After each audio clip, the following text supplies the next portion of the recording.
અને હવે વાત કરીશું ગીર સોમનાથની તો ગીર સોમનાથ જિલ્લા પોલીસ દ્વારા ગુનાહિત પ્રવૃત્તિઓમાં રોકાયેલા અંજાર ગામના હિસ્ટ્રી સીટર અને ગેંગ લીડર રસિક જીણા બાંભણિયા તથા તેની ટોળકીના 11 બુટલેગરોને ઝડપી પાડવામાં આવ્યા છે। તેઓ દેશના જુદા જુદા રાજ્યોમાંથી ટેક્સ વગર ઇંગ્લિશ દારૂની આયાત, સંગ્રહ અને વેચાણ કરીને કરોડો રૂપિયાનો કાળો ધંધો ચલાવતા હતા।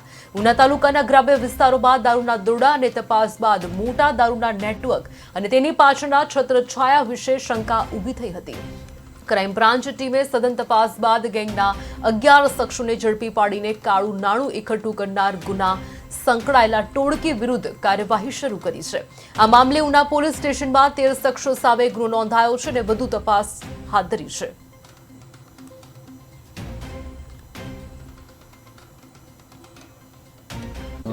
ગીર સોમનાથ જિલ્લામાં પ્રોહિબિશનના ગુના સાથે સંકળાયેલા કુલ 11 ઇસમોને ગઈકાલે અમે એમની વિરુદ્ધમાં ગુસ્સીટોક દાખલ કરી છે। મુખ્ય આરોપી તરીકે રસિક બામણિયા છે, જે 11માંથી ટોટલ 3 આરોપીઓ અત્યારે ઓલરેડી જેલમાં છે।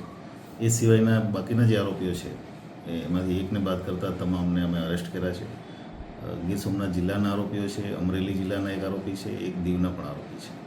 આ તમામ લોકોએ સંગઠિત ટોળકી રચી અને કુલ 111 પ્રોહિબિશનના ગુના છેલ્લા 10 વર્ષમાં આ જિલ્લામાં અને અન્ય જિલ્લાઓમાં કરેલા છે અને એની પ્રોહિબિશનની વિરુદ્ધમાં કડક કાર્યવાહી કરવા માટે થઈ અને આ ગીર સોમનાથ પોલીસે આ કાર્યવાહી કરી છે।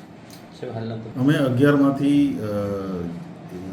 8 આરોપીઓ અમે ઓલરેડી રાઉન્ડ અપ કરી લીધા છે। 3 આરોપીઓ અમારા જેલમાં છે અને આગળની જે કાર્યવાહી છે ડીવાયએસપી ઉના તપાસ ચલાવશે અને આગળની જે પણ કાર્યવાહી છે એ ડીવાયએસપી ઉના એની કાર્યવાહી કરશે। મુખ્ય સૂત્રધાર તરીકે રસિક બામણિયા કરીને છે, જેની વિરુદ્ધમાં ટોટલ 25 ગુના છે।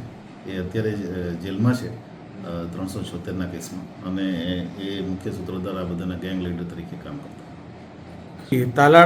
પ્રેસ નોટમાં અમે બધી ડિટેલ આપી છે, પણ આજે આમાં જેટલા પણ ગુસ્સીટોકમાં નિયમ જે છે એ મુજબ આ તમામ આરોપીઓ વિરુદ્ધ આ જિલ્લામાં અને અન્ય જિલ્લાઓમાં અનેક ગુનાઓ દાખલ થયા છે। 11 આરોપીઓથી વચ્ચે થઈ અને ટોટલ 111 ગુનાઓ દાખલ થયા છે। એટલે તલાલાના 2 આરોપી છે એની વિરુદ્ધમાં પણ ગુના છે અને ગુના પણ એવા છે જે મોટા પ્રોહિબિશનના જથ્થા સાથે પકડાયા હોય। એટલે તમામ આરોપીઓ